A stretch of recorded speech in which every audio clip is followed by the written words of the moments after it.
So this is how you need to write the main body paragraph. You've highlighted the key features, you've identified the trends, and you've also made groups.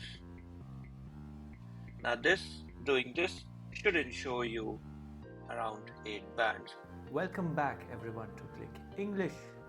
In today's video, we are going to be looking at line graphs. But in this case, we are going to be looking at 20 line graphs question.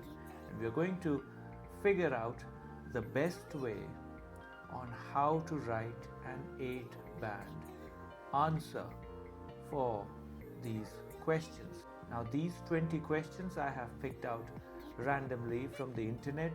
You can also find them, just a simple Google search will do, and you might find a lot of questions which I am discussing in this video in your own personal search as well. So we are going to be looking at 20 random line graph questions, because unfortunately line graphs still tend to be a point where a lot of students struggle, and I've received a lot of queries on what is the best possible way to approach a line graph question. So in this video, we are not going to be discussing how to write an introduction, we are not going to be discussing how to write an overview, or even looking too closely at grammar or vocabulary. These are some of the things which I have already touched upon in my previous videos, so you can have a look at those. In this particular video, we are just going to be looking at how to write a main body, how to think and how to plan for the main body. What approach should you take? What things you should keep in mind when you're analyzing a question which has a line chart. Now some of these would also be mixed or multiple chart questions, so it would have a line chart along with a bar chart or even a pie graph. And after this video, I can assure you that if you get a line graph in your IELTS exam, you will be very comfortable, because you would know how to plan for this question, how to analyze the question, and what things you should keep in mind when you're approaching this sort of question. Now this video has been divided into several parts because analyzing 20 questions was getting a bit long and the video was getting, well, quite a bit long. So I've divided into several parts. Now those videos will be released in the coming days, so stay tuned. However, if you're watching it in future, then those videos are already released and you will find the links of those videos in the description. Now I would suggest that you have a pencil and a paper ready, or maybe even your laptops or computers, whatever is your preferred way, because at each question I would recommend you to pause the video, look at the question and try to see how you would approach the question, how you would write it. And then I am also going to share my ideas on how I am going to approach the questions. Right? So let's begin. Alright, so before we start discussing the question, remember that we are discussing what is the best way to approach a writing task 1 question. How should you attempt the question? How should you approach the question which will allow you to get 8 bands? That means that you have to understand how to write in a way which would help you to cover all the requirements of the task sufficiently, and a way which will allow you to highlight and illustrate key features. Now this way should also help you to sequence information and ideas logically, and also you have to write in a way which would help you to manage all aspects of the cohesion well. Now of course you would require a wide range of vocabulary, and of course you shouldn't make any errors in spelling or word formation, but that is something which is up to you, the candidate.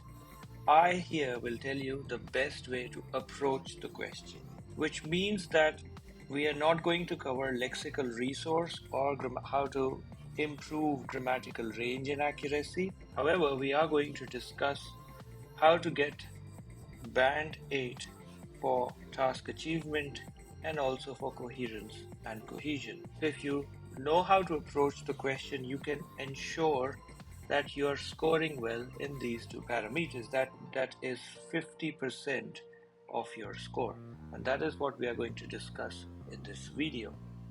Okay, so let's look at this question. Now let's imagine that this is a question which you get in your IELTS test, right? So this question says that this is a graph which gives information about the percentage of population in 4 Asian countries living in cities from 1970 to 2020, with predictions for 2030 and 40. Now, as soon as you see words such as this, predictions, and something about the future, you should know that this is an opportunity to use future tense. I mean, you don't have to use it, but it's an opportunity where you can make a few sentences in future tense so that you have more grammar range. Okay, now first I will highlight things which you should not do. Now remember, we are discussing the best approach. I am telling you, when you see a question, what approach should you take, right? How should you structure your answer in such a way that you get a score of 8 bands or maybe even above? So here we are mainly discussing how you're going to present your main body paragraph. So first mistake which a lot of people do is they simply, when they look at the line graph, they say, oh, okay, let's just start writing, and they do not plan. So when planning is missing, then there's a high chance that you're not going to get a good score, because you do not utilize the time which you have to look at the question very carefully. So that's something which you shouldn't do.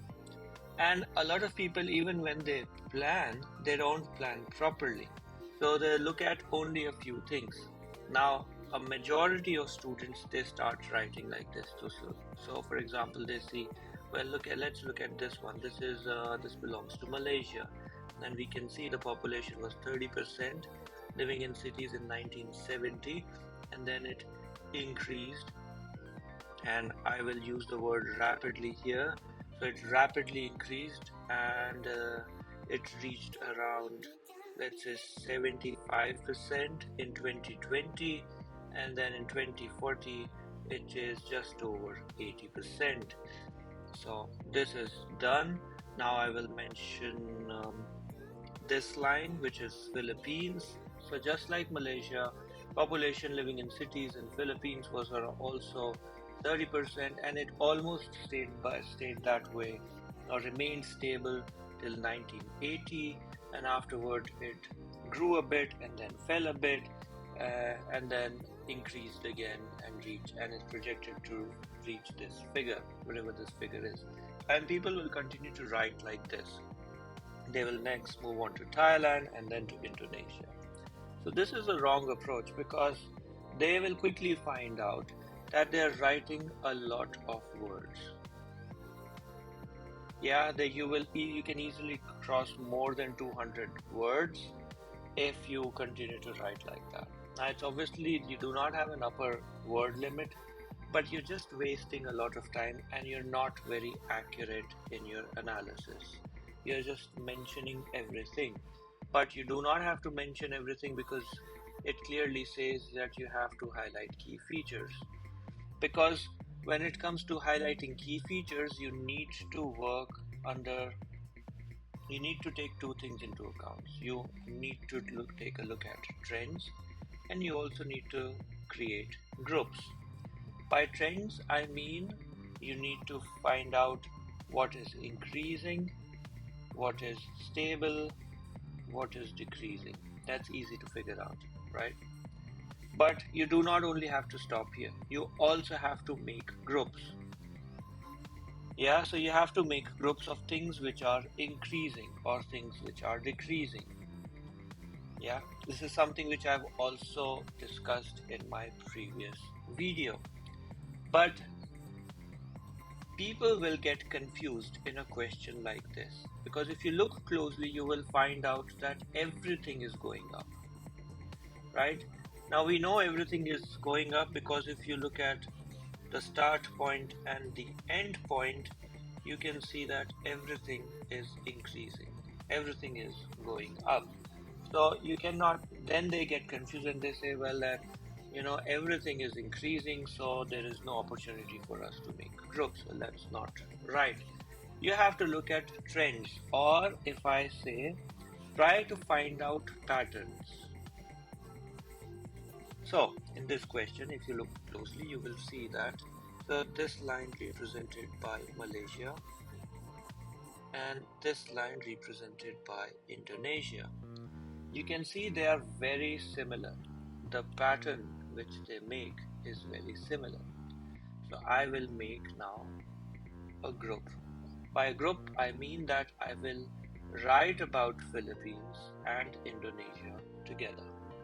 Because I will write about these two countries together, I am not mentioning all of the details. I can sort of group the details and mention and just simply say that the numbers are a bit different. Philippines is higher and Indonesia is not that high, but the growth rate is similar. Now that is actually analysis. The examiner will look at your answer and they will say that, okay, so this person has done a proper analysis, they've understood the question properly, and now you are highlighting the key features, right? And because you've grouped two of the countries together, now you can mention the other ones individually. So you can say something like, well, in terms of population living in cities in Malaysia, it was 30% in 1970. It rapidly went up to almost about 75% in 2020, and it has continued to grow to almost over 80% in 2040. And similarly, this is your connector. Similarly, Indonesia also follows a similar pattern. The population in Indonesia was much lower. It was in fact the lowest in almost 15% in 1970, but it also underwent a high growth rate in urban population and is projected to reach almost at 60% in 2040. So in two sentences, I've explained the statistics of the two countries. I've mentioned their starting point. By starting point, I mean this part, and I've mentioned where they end up or will end up. I've also mentioned how the things are changing, and I've mentioned the rate of change, which is rapidly or considerably, because I'm going to write these words in my main body paragraph. And also I've highlighted that they have a similar pattern or similar growth rate at least.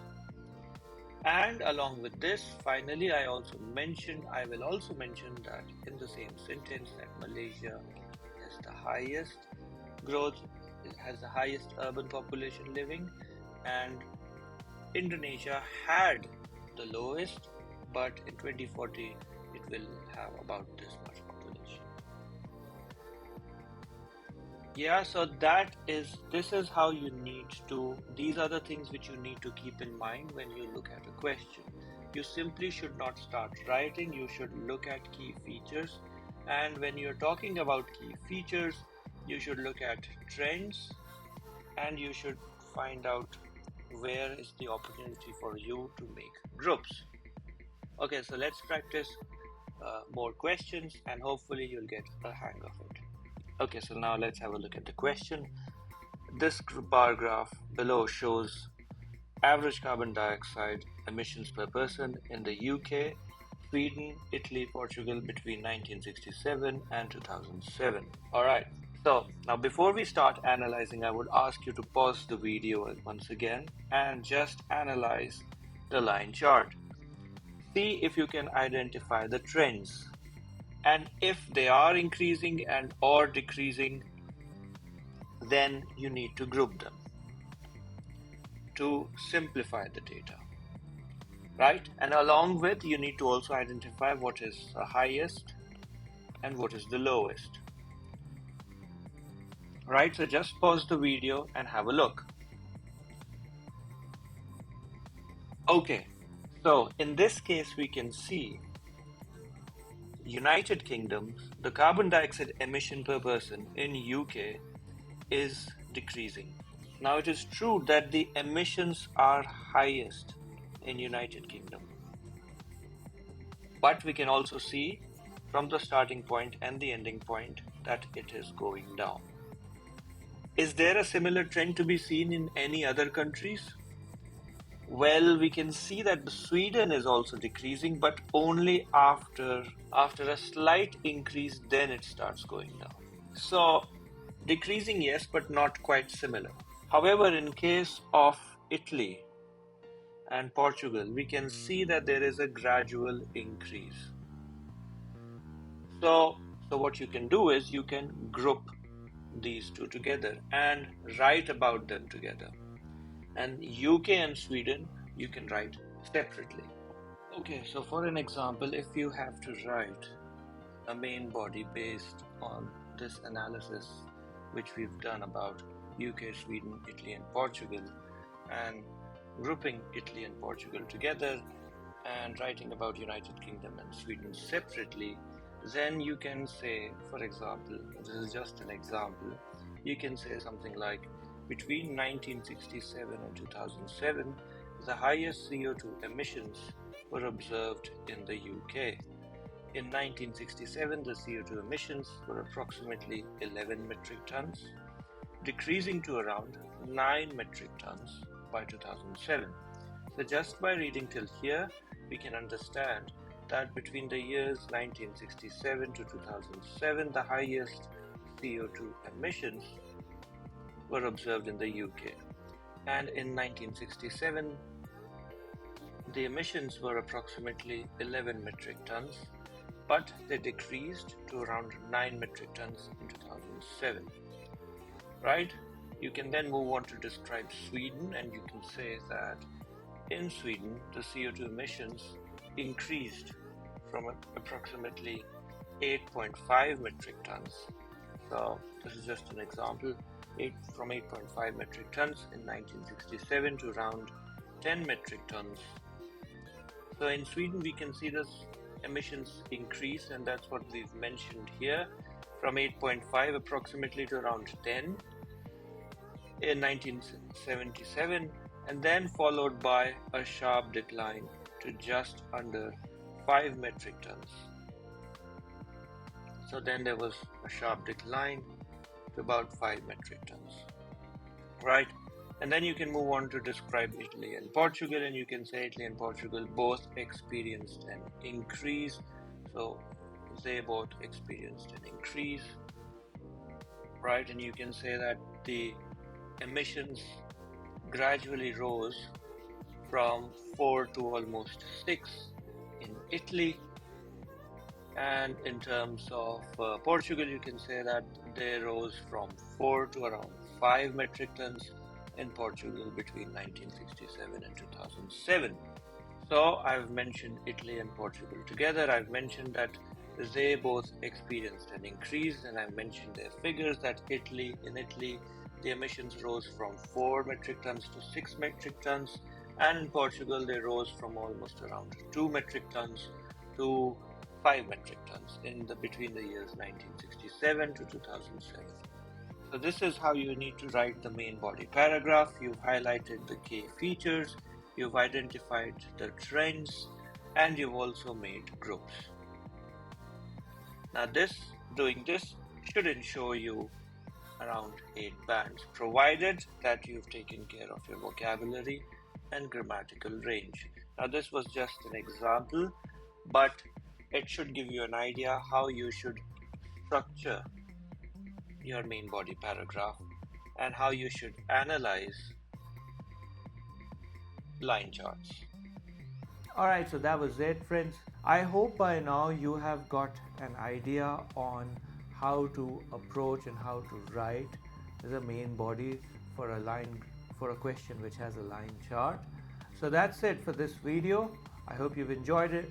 Please give it a like, subscribe to the channel for more IELTS questions, tips, and if you have any specific queries, do leave it in the comment section. I'll try to address it as soon as possible. Bye bye.